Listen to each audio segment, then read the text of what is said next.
Not every character in this is making it out alive. So what do you think of the show so far? It's really nice to watch something that's more fantasy and very mystical, and they've really captured that mystic element with the witches. It's lovely to see just a love story in musical theatre, but on the background of witches and pagan. Twilight meets Beauty and the Beast meets The Crucible, And The Little basically. Mermaid. And The Little Mermaid. And The Little Mermaid. It's like a young adult fantasy romance novel. Yeah. That's what it feels to me. It's not super heavy. It's not blood, at least not in the first time. It's not blood and guts and that kind of fantasy.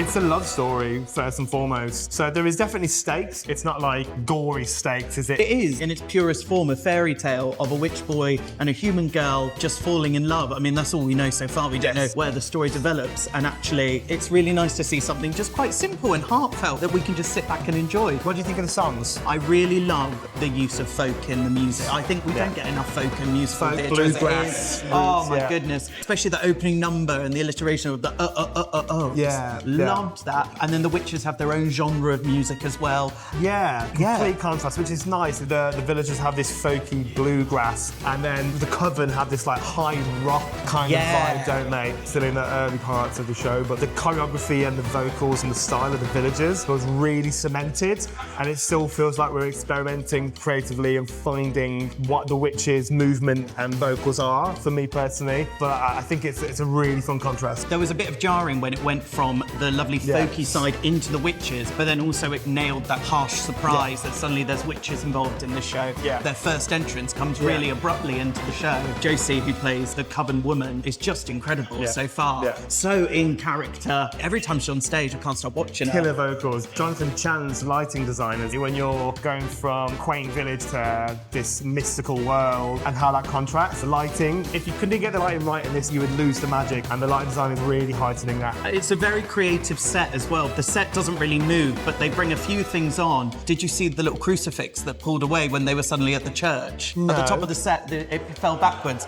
and created a crucifix. It's playing with the set in a minimal space, but making you feel like you're transported to different locations. It's really interesting to have a religious character who is on the side of our protagonist. What often preachers are villainous or exploitative, but he is, at least so far, he's a really kind, helping guide to our two protagonists falling in love, which is nice. And almost being like a vessel to support their journey, and it's interesting to see how his role plays out in the second act. A vessel to... I liked that. I definitely feel like there is some mysterious subplot that's happening. So they've laid some breadcrumbs out at the moment. There's going to be a twist. There's got to be. There'll be. I think in the second act now, I want to see the stakes get higher now. I want to see the danger creep in. We've been lulled into this wonderful world, very folky, very happy. We've seen the hint of what the witches can be like, but it seems they are a lot more villainous, and I'm really hoping that that grows. Those three ensemble witches are just incredible together. I want to see more. Yeah, Samuel Mori is definitely the Gaston of the piece, but he's not a bad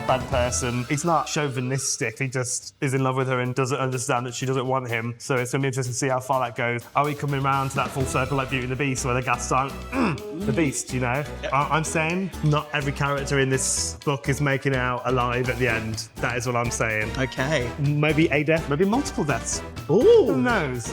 Okay. Right? Who's it going to be? Let's go find out. Follow and like for the final episode tomorrow, besties, and join our mailing list for exclusive extras.